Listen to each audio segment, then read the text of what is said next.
Seriously, I'm hoping you bring out some dirt on Pawan, by the way. No, I don't have any dirt. Nope. Don't worry, I will bring out plenty of dirt about myself. Came here as an immigrant, you started in the games industry, started as a PM. Would love to hear how that was. Did you always wanted to come into gaming? So all those three things, Zynga, like gaming especially was taking off, get a job at Zynga in product management. So that was like check. We had this crazy marketing guy, and his idea was let's send people to space. The winner of the sweepstakes gets into space because that's when Virgin Atlantic and all of them were like building those things of astrostratus. The legal team didn't like that so much. So yeah. Where Zynga kind of forced you directly into the deep end, but also gave you responsibility, and then you had to own your mistakes and your success. So I think the learning in those years was just phenomenal. I think being resourceful is super key. I think the problem is not identifying that mentality shift or identifying it too late.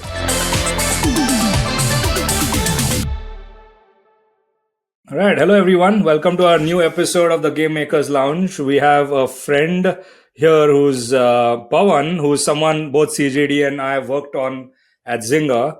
So Pawan, welcome to our podcast. Why don't you start by introducing yourself? Hi, Pawan. I'm now Chief Product Officer at Monumental, but previously worked with CJD and AJ at Zynga. I think multiple locations within Zynga even. So a lot of very happy to be here. Seriously, I'm hoping you bring out some dirt on Pawan, by the way. No, I don't have any dirt. Nope. Oh no. Okay. All right. Well, don't worry. I will bring out plenty of dirt about myself. I have you covered. We worked on poker together, but I don't think we crossed paths too many times. I think CJD was working on more of the core technical things, which a product manager doesn't get anywhere close to. For good reason. Well, so why don't we start off with, would love to hear your journey, Pawan. You came here as an immigrant, you started in the games industry, started as a PM. Would love to hear how that was. Did you always wanted to come into gaming? So I went to school at the U of I, and this was 2011, so the job market was a bit iffy. I think I applied to like 400 jobs. I applied to a hospital for like an IT job, and they actually sent me a physical letter saying they couldn't. And then I managed to find a job in a startup out of the incubator at the U of I. And while I was working there, I got into behavioral psychology, and I loved product management. I really enjoyed the concepts of behavioral psychology, and I want to put both of those together. And I want to do it at scale. So all those three things, Zynga, like gaming especially was taking off. It had took off on Facebook. Mobile gaming was coming up, and managed to get a job at Zynga in product management. So that was like check for me. So that's how it all started. Interest in behavioral psychology. So started Zynga. It's like I think I started at the same time they had a lot of university hires. So usually you get into a room, and then they like do your orientation, and then your manager comes and gets you.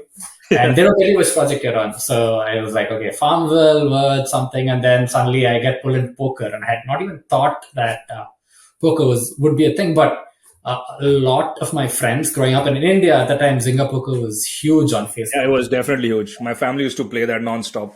Yeah. But like all my friends, so it was like such a cool thing to say. Okay, you go, work on, that I'm working on poker. And they're like, hey, can you give me some chips and whatnot?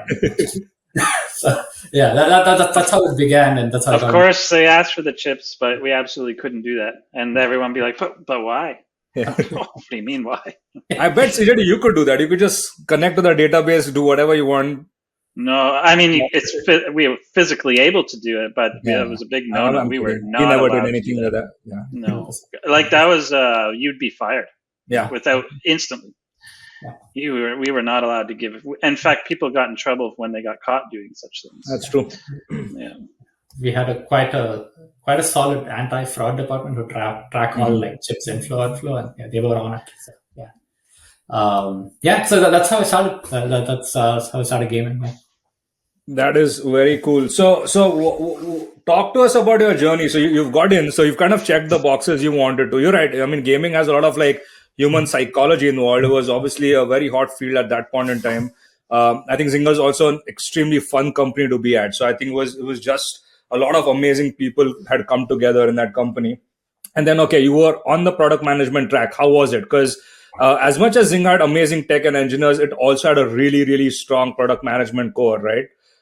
So how did you get a sense of like, did you feel comfortable right at the start, or was it a learning journey? So I remember the first sort of product review I attended, and these sort of product reviews are like all the PMs jump into this little like dungeon-esque room, and you sort of just go through like 40 slides of numbers.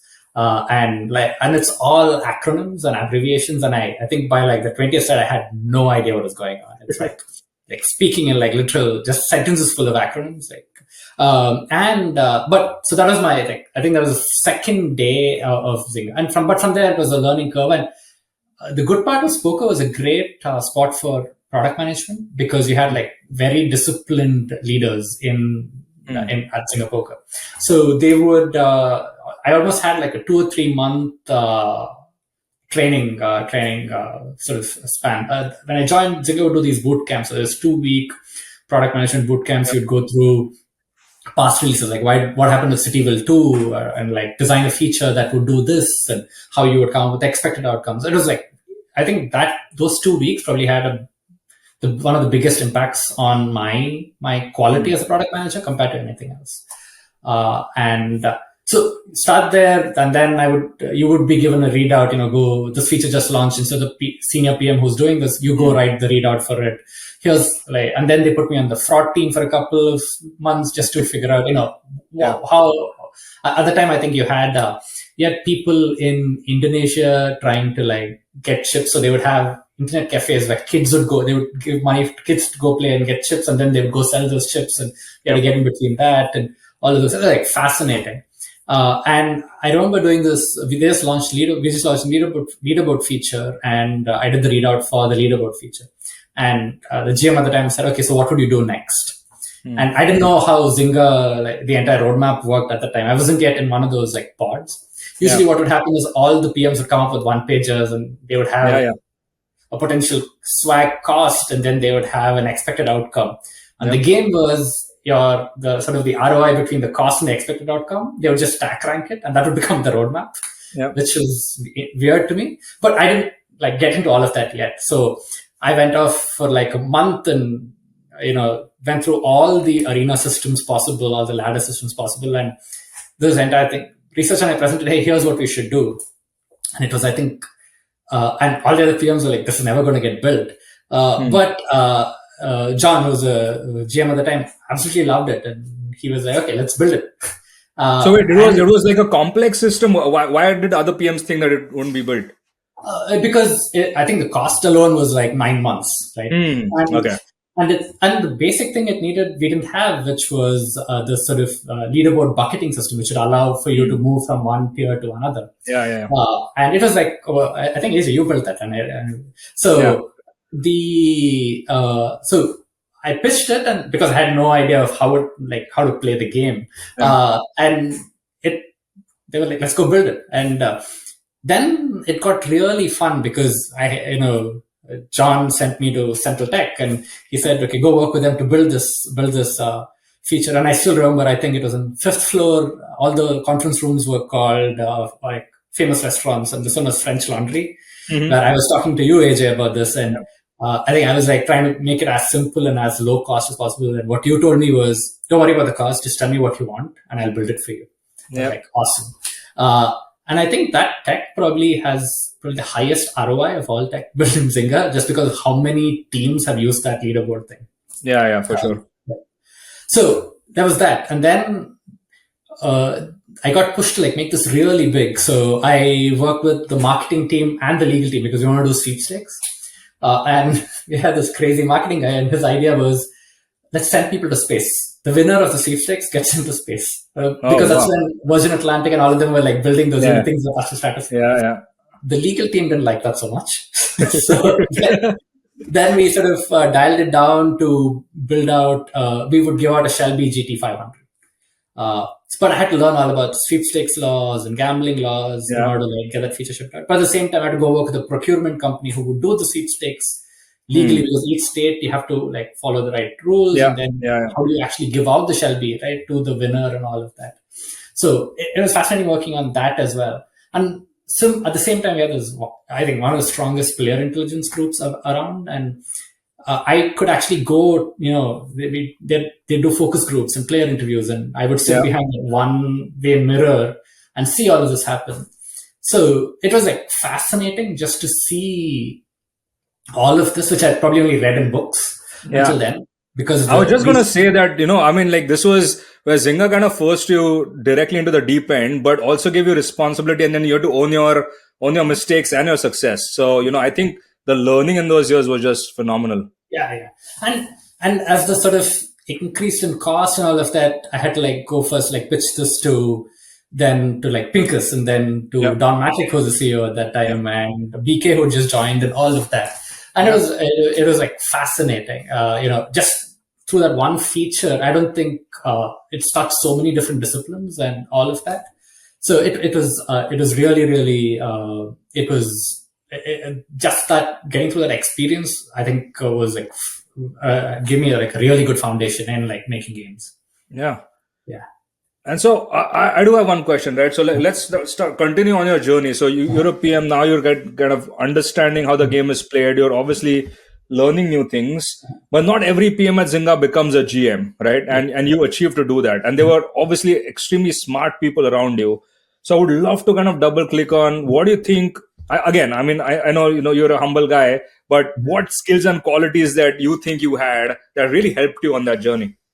Yeah, so I think being resourceful is super key. And the way I mean it is, where I'm not technical. I have an industrial engineering degree, so nothing in the software space. Yeah.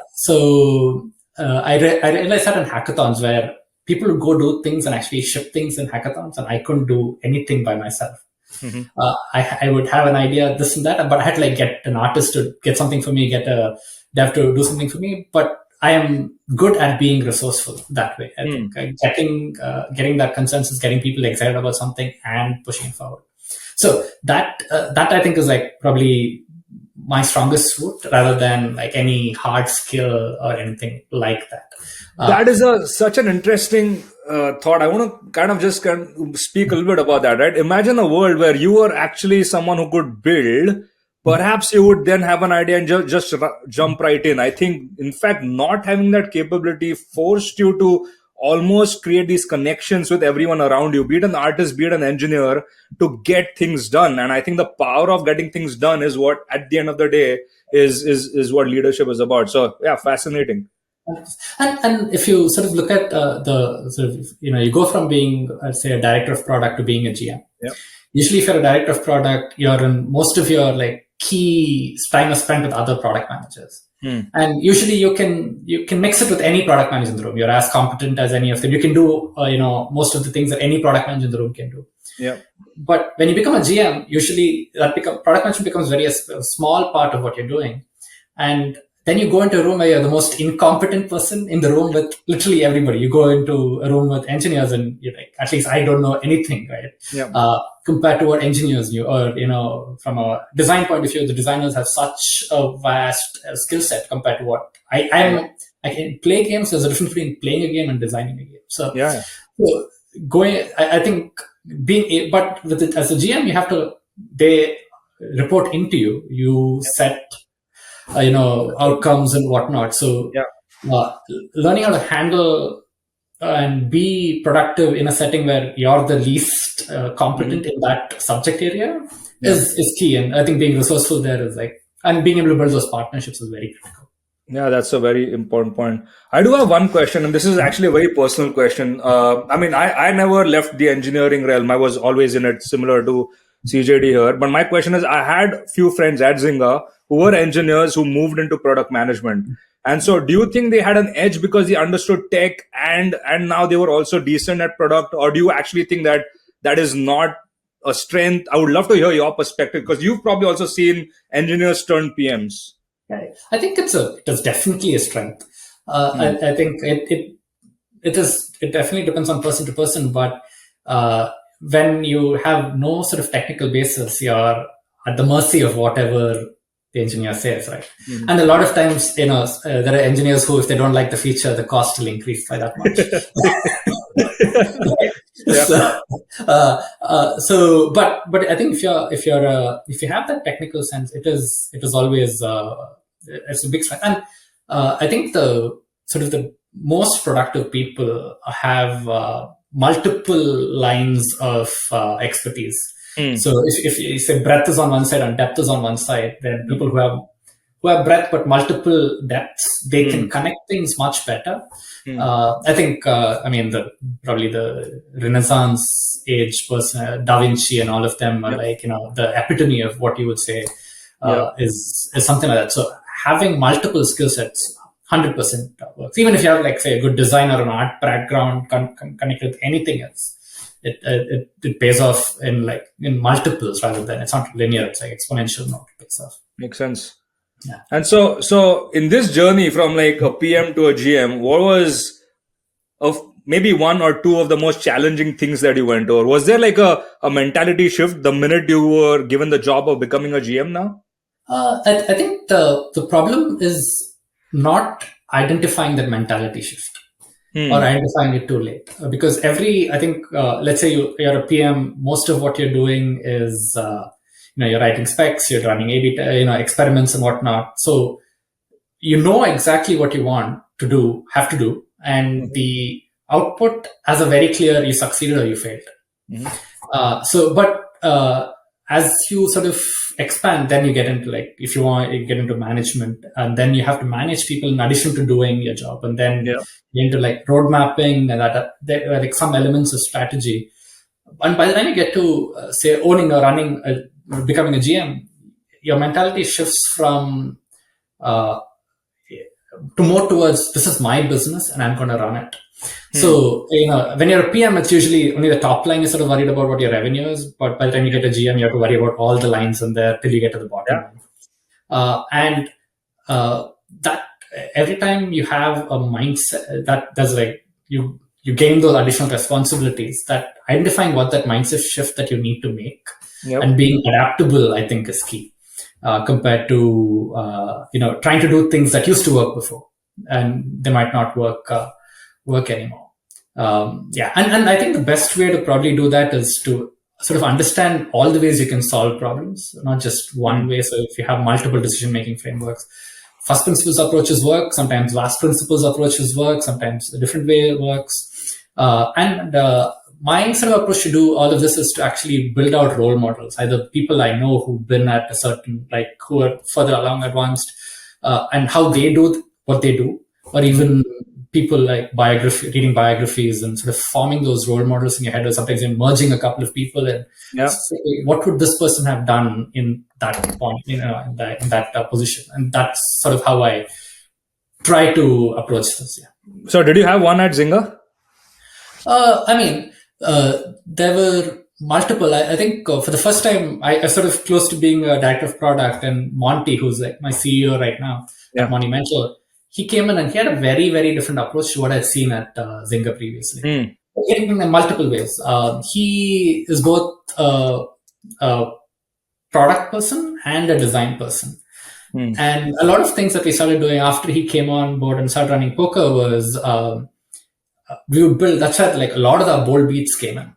And we'd sort of build, features that would take like 3 or 4 months, 6 months and all of that. And one of the outcomes actually was around, I think, 2017, a couple of these bold beats were 2 or 3 months late, and a couple of them were a month or two early. So all of them hit within like a 2 or 3 month period. And poker just did, like, I think it doubled in revenue, audience, all of that. But it was because of the investments we made long term. And that shift in like how you think about the business, investing in it for a larger payoff, that was one big thing. And the other thing I sort of learned was before, like when I started becoming a manager, I was like very much school teacherish. You do ABC, you get CDE. It's very like transactional almost, you could say. But then what I saw with Monty was anybody's success, the person who's reporting into you, their success, you're responsible for their success. Is sort of how it is. Like if that is like they're not as successful, a lot of it is the blame was on the person who's helping them or coaching them and whatnot. And that shift was a pretty big shift for me in about thinking about management. Yep. That those two things together, I think, was played a pretty big impact on how I went on to become a GM and all of those things. Yeah. So I do have a question on one of the. I mean, I've two more questions, but let's start with the first thing, right? So here's a really hot game, Zynga Poker. Obviously, it's making really good money. It has a solid team behind it. But you almost get into this dilemma of, okay, let's not do something too crazy, because if you touch something, it might blow up, right? So how are you folks balancing the innovation requirements with, no, let's not really poke the bear, or whatever the saying is, because it is a cash cow as far as Zynga is concerned. With a lot of the innovation, because we had such a large audience, we also had the ability we had this new tool where rather than just like running A/B tests, we could segment a lot.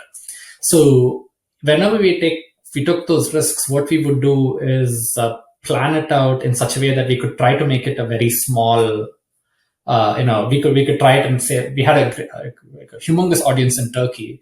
I think Turkey was poker was the fifth app in Turkey, not the fifth best top game, it was just the fifth top app.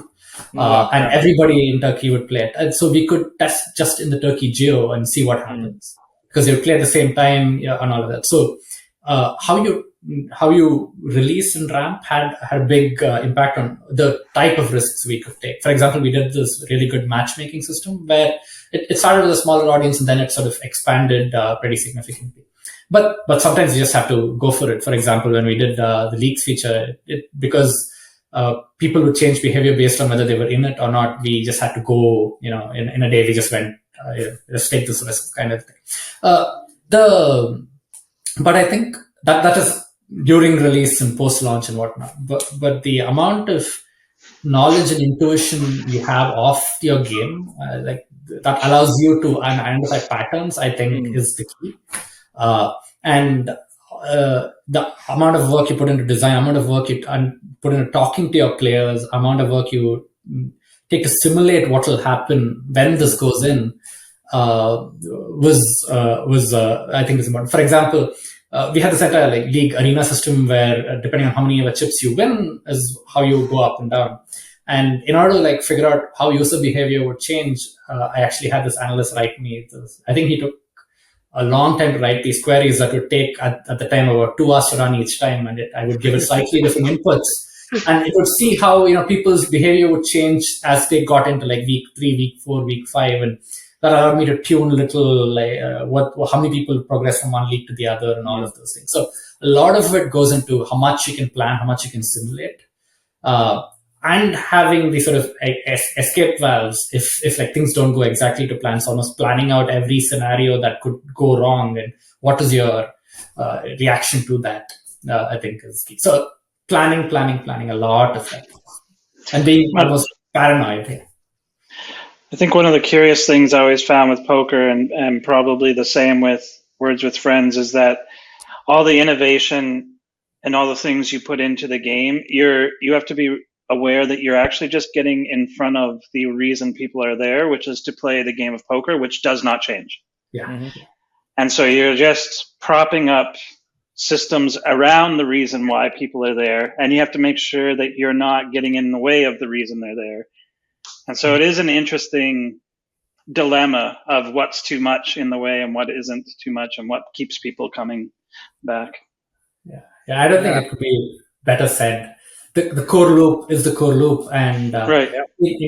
In the good part about poker and Friends is the core loop is very clear. Yes, solid. Yeah, it's not changing. Yeah, poker's been nobody who came into Zynga Poker didn't know anything about poker. Everybody's played Scrabble, so you're not coming in trying to understand what the game is. So one of the things we had all these systems, but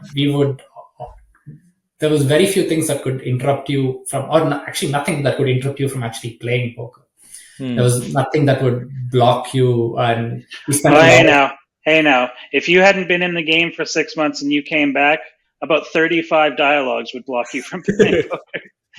Yeah. But yeah, and I think I we built like this insane pop-up manager just to ensure that doesn't happen. Yeah, I yeah, was I just going to know. say pop-up manager. It reminds me of pop-up manager that we had to All all build these with our all the games. priority numbers Yeah, and stuff. Yeah. exactly.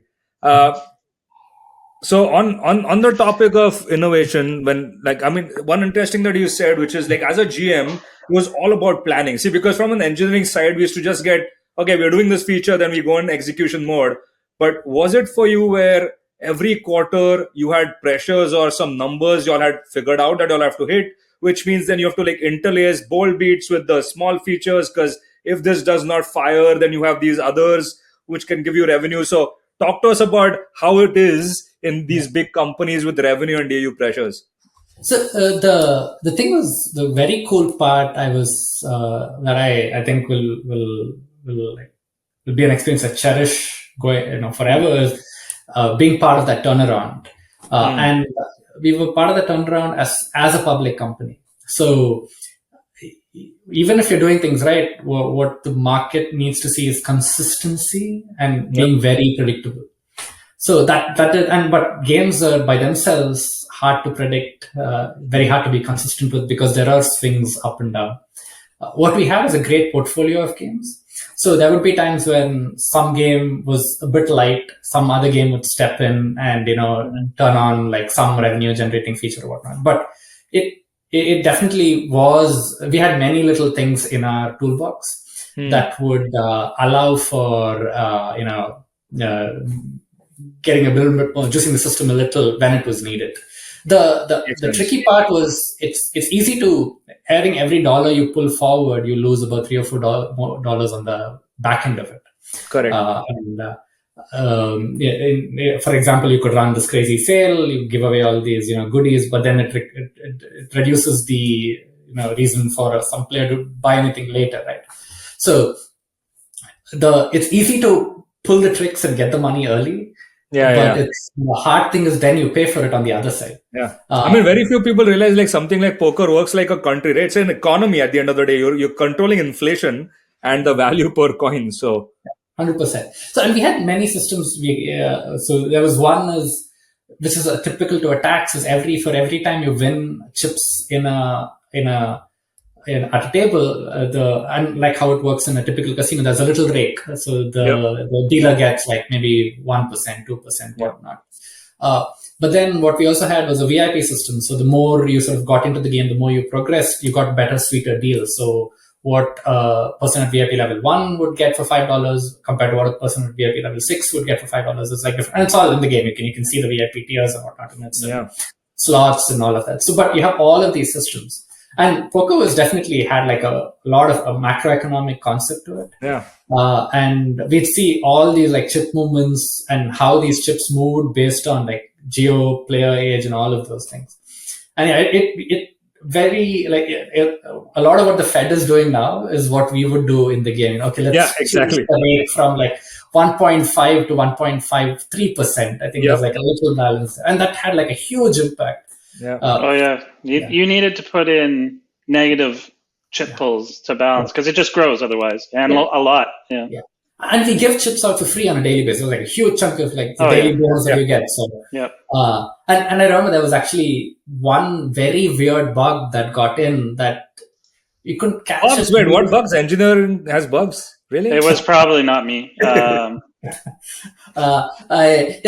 got in because I think two teams shipped different things. It was like a very small thing, and it was very hard to catch. It was like almost impossible to catch. But that increased the rate from 1.5 to like 2.5 or 3%.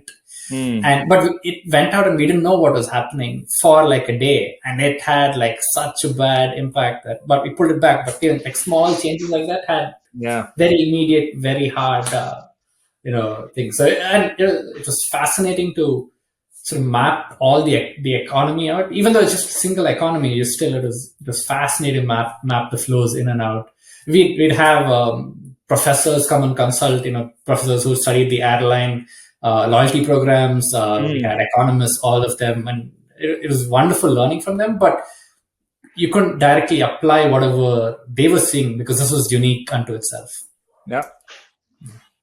And the amount of fraud that allowed to deal with, I mean, we can do an entire episode just talking about fraud, like both from the product and the inside that, y'all had to deal with, because it was crazy. It was obviously not the same on the Words with Friends and the Farmville side where I worked on, but like this was absolutely nuts.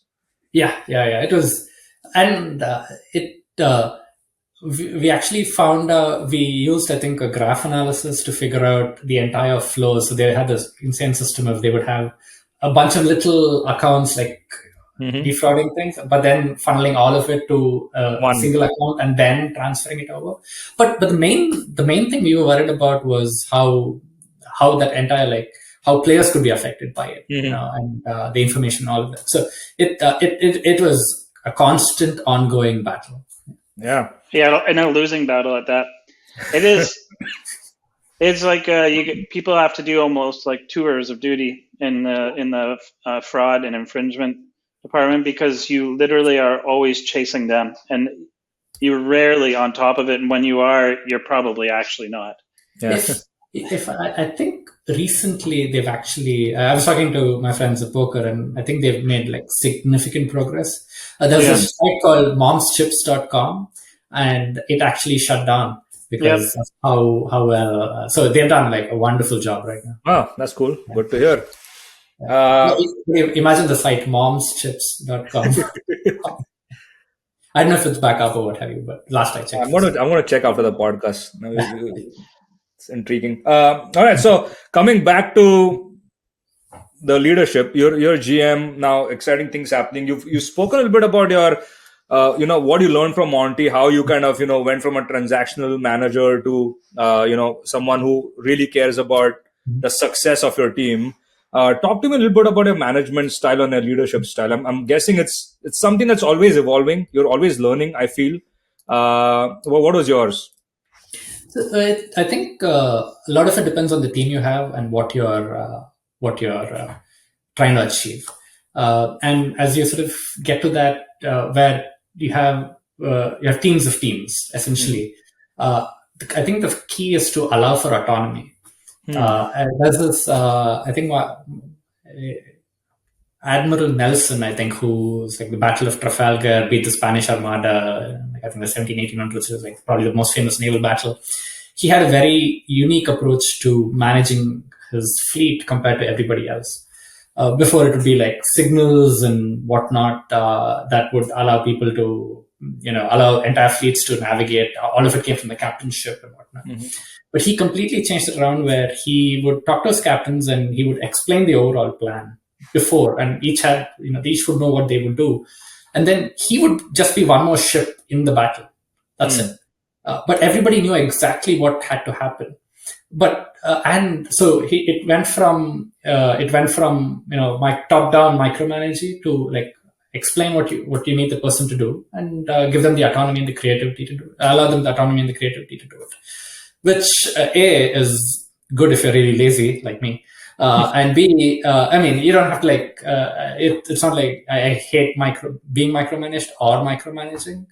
And till you explain the why and the what, you just let the person do what that person does best, right? So I think that is what I aspire to more than anything else. The crazy thing was Admiral Nelson actually died during the Battle of Trafalgar, but they still won because of how he'd set up his troops. Usually, if the commander of the fleet dies during the battle, that's usually the battle gone, right? Yeah. So this is very different. That is, you can't just cut the head of the snake off. Yeah, exactly. So it's the problem, or the hard part is when things don't always go right. I mean, most of the times they go wrong compared to right. So and so it's sort of maintaining the faith, how to, but also knowing when to change. That's again, like, it's very like situation to situation. But having those sort of clear goals and almost like and being outcome focused rather than KPI focused, I think, is the important part. It's irrespective of, I think managing by KPIs is very dangerous, because KPIs are a mixture of metrics that if you push for this KPI, you can lose out on a lot of things. Compared to an outcome is what you really want to achieve. So KPI is useful for like short term, like ensuring you're thinking about things the right way, but looking at it from an outcome perspective. And almost saying it doesn't matter what the external situation is. You need to do this. You have the autonomy and the create like everything to do this. You have resourced well enough. Execute. Right. I think that is ideal. But then you have to be okay with failure.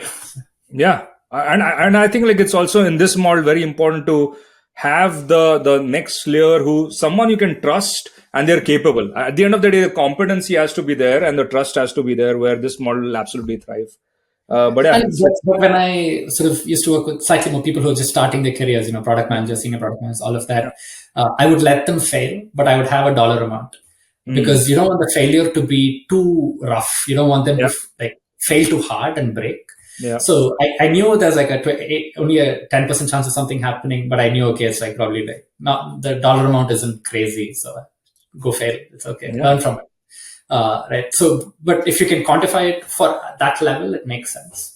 But as you get more and more senior, it's you have to get the right people and then enable them to do the best. No, super cool. So Pawan, what's next for you? I mean, are you going to continue being in games? This is where you want to be. You want to keep shipping games. What's your ambition now? So I think of myself predominantly as a product manager, and I wouldn't say I'm a gamer per se compared to what a true gamer is, but I enjoy product management in gaming. I think that's probably the most fun, part of product management, or fun area for product management. So yeah, I hope to do this all my life. Very, very cool.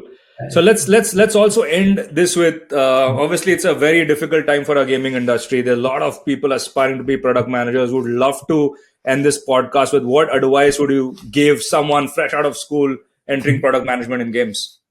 Know that it's a lot of times product managers don't have any positional power. It's purely influence.